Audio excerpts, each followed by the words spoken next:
बिस्मिल्लाहिर्रहमानिर्रहीम। मुस्लिम ममालिक के साथ ताल्लुकात के बारे में हम पढ़ रहे थे। उसके बाद तुर्की के बाद अगला जो मुल्क है वो है इराक़, यानी इराक़ के साथ पाकिस्तान के किस तरह के ताल्लुकात हैं।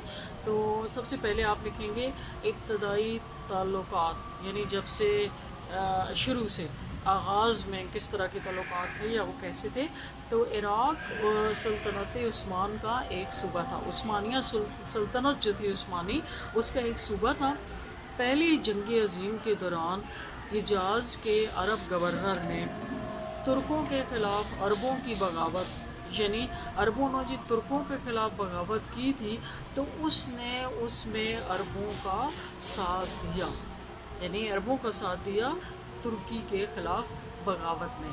तो क्योंकि वो अंग्रेज़ करवा रहे थे सारा, तो अंग्रेज़ों ने उसके बेटे को इराक़ का बादशाह बना दिया, लेकिन असल इक़्तिदार जो था वो अंग्रेज़ों के पास ही रहा। फिर 1924 में जब अंग्रेज़ों ने इराक़ को अपनी मुस्तकिल निगरानी में रखने की इब्तिदा की, तो मुस्लिम लीग ने इसकी शदीद मुखालफत की। इसने एक करारदाद पास की जिसमें कहा गया कि चूँकि इराक़ जो है वो एक जज़ीरतुल अरब का हिस्सा है, लिहाजा इसे गैर मुस्लिम हुकूमत के हवाले कैसे किया जाए, क्यों किया जाए। फिर 1941 में बरतानवी फ़ौजों ने इराक़ पर कब्ज़ा कर लिया। बरे सग़ीर के मुसलमानों को इसका बहुत दुख हुआ, और जब पाकिस्तान कायम हुआ तो फिर उस वक्त भी पाकिस्तान और ईरान के दरमियान सफ़ारती तल्लुकात कायम हुए, यानी दोनों मुस्लिम ममालिक जो थे। उसके बाद नंबर दूसरा है जी माहिदा बगदाद। 2 अप्रैल 1954 को पाकिस्तान और तुर्की के दरमियान में दोस्ती का एक मुआहदा अमल में आया, और इसकी एक शक्ल जो थी वो दिफा थी, यानी एक दिफाई किस्म का मुआहदा था। फिर 1955 को इस मुआहदे पर दस्तखत हो गए, और इसमें पाकिस्तान और तुर्की के साथ इराक़ भी जो था वो इसमें शामिल हो गया, और ईरान भी इसके अंदर आ गया। लेकिन और बाद में 1958 में इराक़ जो था वो इस मुआहदे से निकल गया, यानी शुरू में तुर्की और पाकिस्तान के दरमियान में हुआ ये मुआहदा। उसके बाद फिर इराक़ इसमें आया, फिर ईरान भी शामिल हो गया, और बाद में फिर इराक़ जो था उसने इसको छोड़ दिया। फिर है इराक़ उर्दन फेडरेशन। 1958 को इराक़ और उर्दन की एक फ़ेडरेशन कायम हो गई, और नूरी अस-सईद को इस फ़ेडरेशन का वज़ीर आज़म, शाह फैसल को सदर और शाह हुसैन को इसका नायब सदर बना दिया गया। मगर ये वफ़ाक़ जो था वो सिर्फ़ 5 माह बरकरार रहा, और 14 जुलाई 1958 को इसका ख़ात्मा हो गया। तो पाकिस्तान ने जब ये कायम हुआ था उस वक्त भी, और जब ये टूट गया उस दोनों दफ़ा इससे खामोशी अख्तियार की। उसके बाद है मजहबी और तहज़ीबी ताल्लुकात। दोनों मुल्कों यानी पाकिस्तान और इराक़ के दरमियान, दोनों के दरमियान में गहरे मजहबी तहज़ीबी रिश्ते हैं, और दोनों के अवाम मजहबी और तहज़ीबी रिश्तों से मुंसलिक हैं। पाकिस्तान के अवाम के महबूब और रूहानी पेशवा शेख अब्दुल कादिर जिलानी रहमतुल्लाह अलैह का रोज़ा मुबारक बगदाद में है, और वहाँ वो पीर हिंदी के नाम से मशहूर हैं। फिर फ़िक़्ह जाफ़रिया के पैरोकारों के लिए करबला मोहल्ला और काज़मैन शरीफ़ैन जैसे बड़े मजहबी मकामात और ज़ियारात हैं, और इस तरह इराक़ में बहुत सारे दूसरे भी मुक़द्दस मकामात हैं जिन्हें पाकिस्तानी अवाम एहतराम और अक़ीदत के साथ देखते हैं और उनकी ज़ियारत के लिए जाते हैं। उसके बाद है जी सक़ाफ़ती तावन। दोनों हुकूमतों और अवाम के दरमियान अच्छे तल्लुकात कायम रहे हैं, और 1963 में दोनों मुल्कों के दरमियान एक सक़ाफ़ती मुआहदा भी हुआ। पाकिस्तान ने इराक़ी अवाम के साथ हमेशा हमदर्दी का जज्बा रखा और इसका बार बार इजहार किया।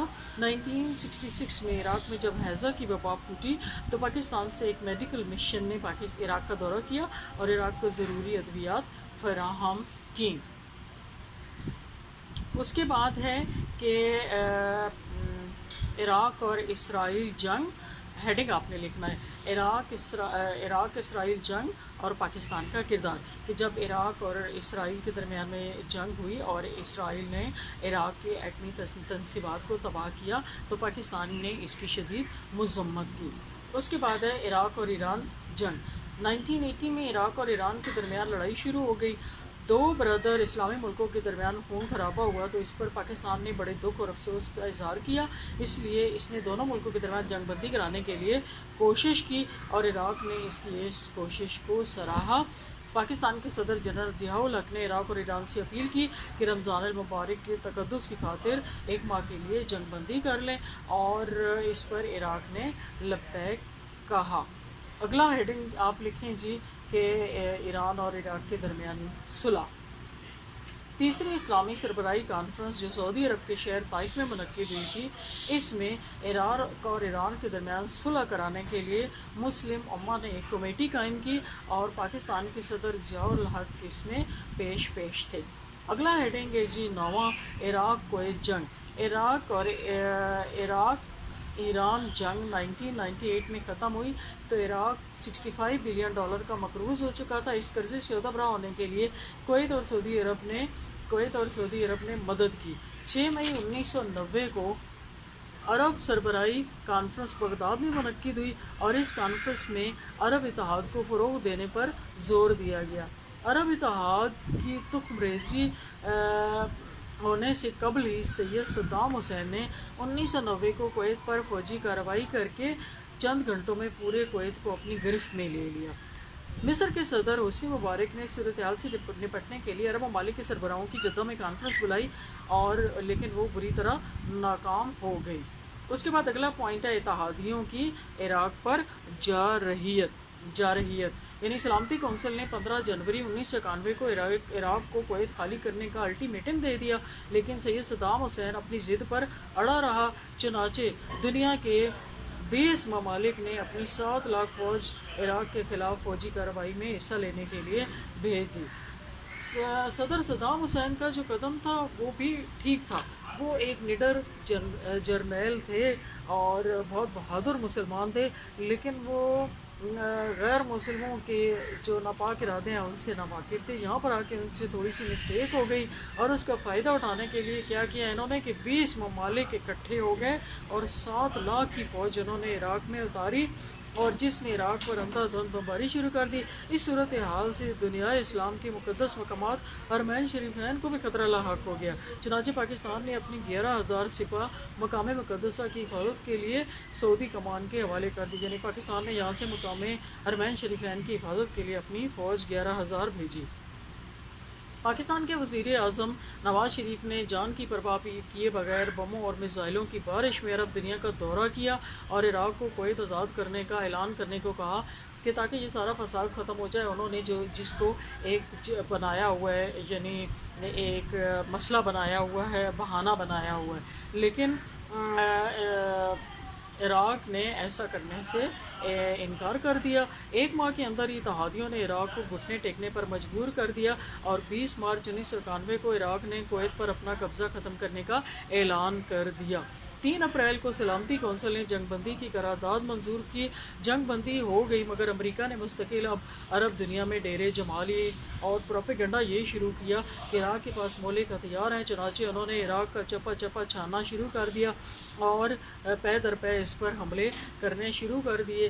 تو امریکہ اور برطانیہ نے عراق پر لیکن انہیں کسی قسم کا کوئی ملا نہیں روایتی، انہیں یہ پتہ چلا کہ ان کے پاس صرف روایتی ہتھیار ہیں، لیکن اس کے باوجود پھر بھی وہ ادھر ہی رہے کیونکہ ان کا اصل مقصد مسلمان ممالک کو جو تھا وہ تحقیق کرنا تھا اور اسلام کو نقصان پہنچانا تھا۔ چنانچہ امریکہ اور برطانیہ نے عراق پر حملہ کر کے 2003 میں صدام حکومت کو ختم کر دیا اور امریکہ سے صدام حسین کو تختہ دار پر لٹکا کر نجات دہندہ کے طور پر عراق میں ڈٹا ہوا ہے، لیکن اس کی درندگی اور سفاکی سے مزاحمتی تحریک اب شروع ہو چکی ہے اور انہوں نے بھی آگے سے یعنی سرنڈر نہیں کیا، چاہے کہ انہوں نے امریکہ نے صدر صدام حسین کو ہینگ کر دیا ہے، بہت حد تک وہاں پر تباہی ہوئی ہے، لیکن ان کی جو بہادر عوام ہے وہ ابھی بھی مزاحمتی تحریک ان کی قائم و دائم ہے اور اب تو ایسے لگتا ہے جیسے غیر مسلم افواج کے جو پاؤں ہیں وہ اکھڑنے لگے ہیں۔